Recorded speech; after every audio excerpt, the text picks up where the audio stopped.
Hi, I'm fixing to do something no one has ever done. I'm going to prove that Yahweh, tribal God of Israel, is not good. I'm kidding, of course. We all know that Yahweh is not good. Oh, sure, some of us don't have the courage to admit that, but we all know it. And although we do all know it, and although it has been easily proven over and over, this is simply my way of proving it. So here we go. Wrath is not good. We all agree, right? Vengeance is not good. Jealousy is not good. A desire for constant praise and adoration for oneself is not good. Shedding innocent blood is not good. Human trafficking is not good. Orchestrating the murder of one's own child is not good. It is not good to force people to divorce foreign wives and abandon their children. It's not good to steal property from strangers and give it to one's own kids. Tempting others to do evil is not good.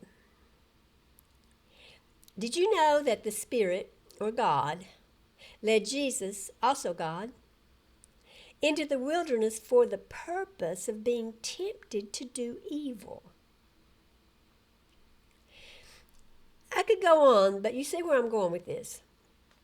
All of the above practices are not good. We all agree they're not good. They are, in fact, the opposite of good. They're evil.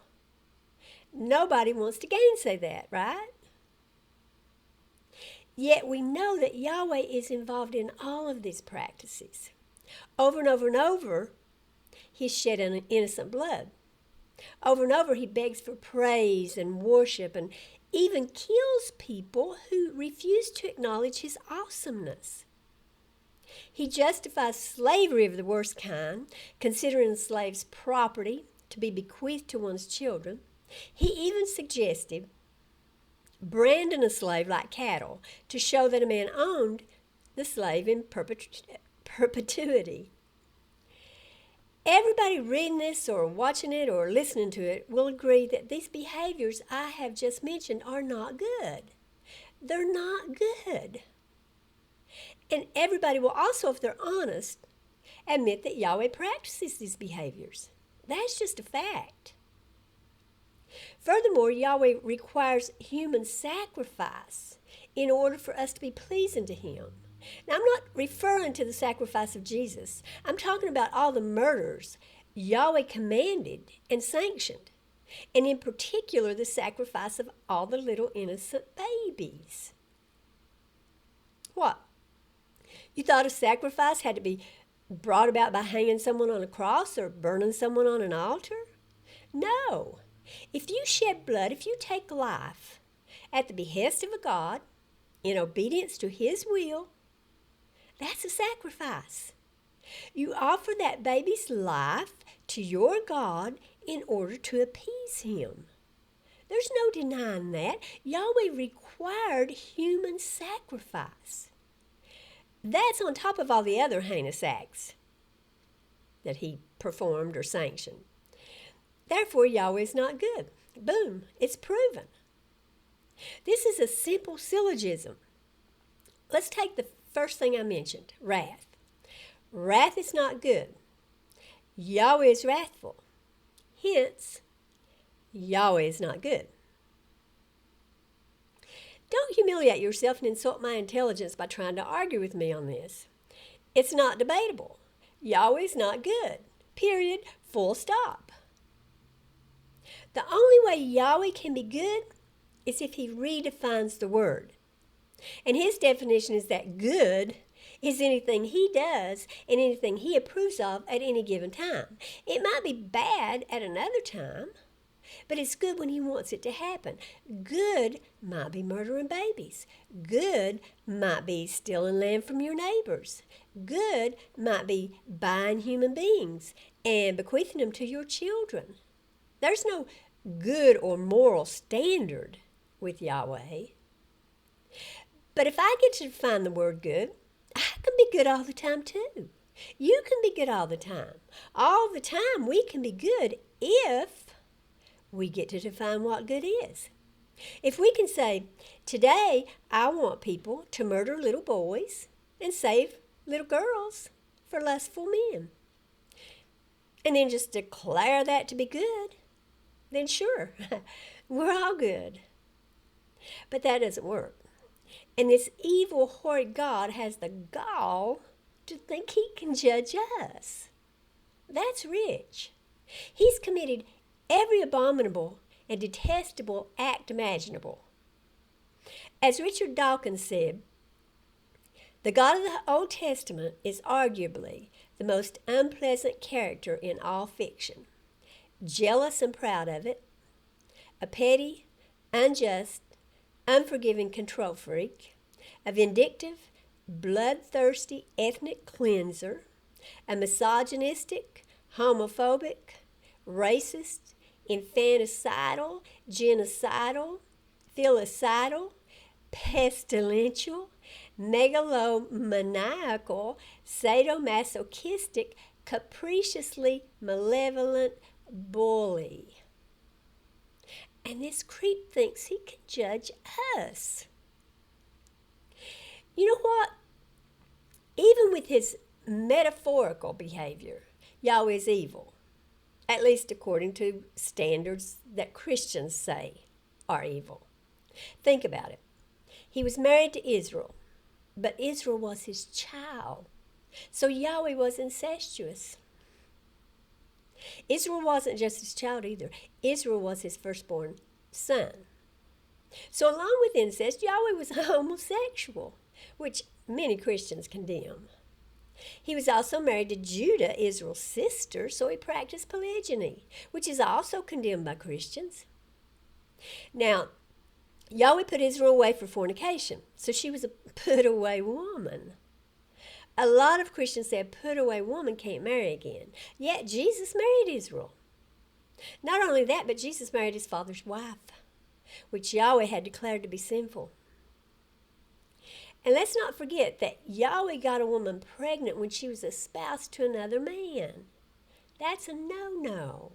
Mary should have had to drink the abortion potion from Numbers 5, and Jesus should have been miscarried. I know Christians will poo-poo all of this. Well, they'll poo-poo all of it. But you can't drag the creative force of everything down to the level of humans, giving it human characteristics and feelings such as love, hate, anger, vengeance, and a need to be worshipped, and then balk at its very human behavior. If Yahweh gets his feelings hurt, he can be viewed as someone who has sex, even if the act isn't the same as it is for humans. I mean, Mary ended up pregnant. Furthermore, Yahweh and Jesus doesn't get to proclaim that certain behaviors are abominable and then turn around and say, hey, I'm married to my son. I have 2 wives. I took another man's wife. I married a put-away woman. I married my father's wife. He doesn't get to fling that in our faces after telling us it's evil.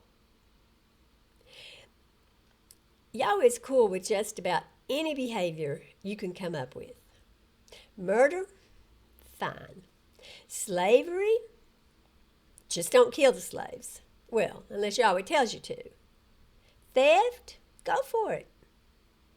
There is one thing, though, that Yahweh can't tolerate. And that's if he doesn't get what he thinks is his due. Sanctify him, glorify him, praise him without ceasing in exactly the manner he prescribes, and you're golden. Oh, and we're told to be like Yahweh, to be perfect as he is perfect.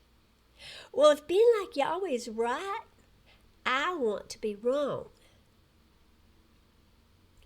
Yahweh is not good. And again, he has no decent standard of morality. It's just whatever he wants whenever he wants it. He's a self-centered brat. In fact, when I was younger, I used to think that Yahweh was like a rebellious teenager, but then he grew up and had a child, and mellowed in his old age? Anyway, I say tekel to Yahweh. I say, Yahweh, you have been weighed in the balance and are found wanting. I say, Yahweh, you are not good. Of course, Christians don't care. They know, as I said, that Yahweh's not good, but they make excuses for him. His murderous thoughts are higher than our non-murderous thoughts. He knows things we don't know. It was all part of his plan to save us. So basically, despite the fact that Christians cry, you can't benefit from sin, we're supposed to benefit from the deaths of babies, and especially from the death of an innocent God-man. And we're to be grateful for it all and praise the God who made it happen. Because, hey, we scratch his evil back and he scratches ours. Mama didn't raise no fool. Of course, he tells us to love our enemies and do good to them while he slays his. So, on top of everything else, Yahweh's a hypocrite. And I'm sure somebody will say, you, the creature, don't get to tell the Creator what is right and wrong. You don't get to provide a moral code for him and expect him to follow it. Well, nobody has attempted to do that. And all I'm asking is that he follow the moral code he says is good. You know, the one that tells us to treat others as we want to be treated. I want Yahweh to practice what he preaches. I want him to quit saying, do as I say, not as I do. I can hear someone say, but even if something is evil for us, that doesn't make it evil for Yahweh.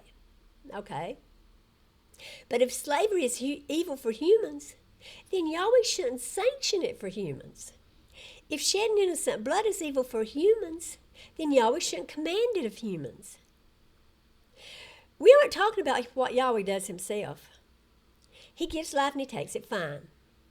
But he says shedding innocent blood is evil for humans and then tells humans to do it.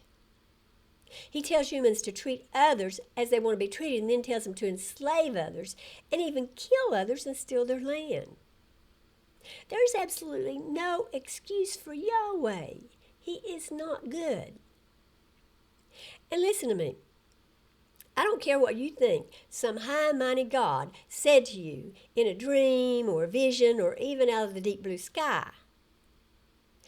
If what you hear is that you're to steal from others, kill little babies, or buy your neighbor at an auction and then sell him for a profit or brand him as your property, and you think you should obey that, you're crazy. Seriously, you're crazy. And so was anybody else who ever did it. 4,000 years ago, last week, or next summer makes no difference. Crap like that you read in the book called the Holy Bible, it ain't right. And it for sure ain't good. You know that anonymous quote, if you didn't see it with your own eyes or hear it with your own ears, don't share it with your big mouth? Well, you saw none of what is written in the Bible. You heard none of it. And while it's okay to read it and ponder it and discuss it, it's not okay to proclaim it to be universal truth. You're not a witness to the events, even if some of them might have occurred. So you know nothing about them. You can think whatever you like and even speak what you think, but it's not okay to shame or condemn others for not accepting the veracity of the Bible just because you do. That's not okay. Or maybe I should say that, like the character Yahweh in the story, it's not good. My fervent hope is that those enslaved in this evil Yahweh cult will come out. And I'm happy to say that it's happening every day. Individuals are waking up and regaining their intellect and becoming free. Praise logic and reason. Because logic and reason are good. Thank you for watching. Bye.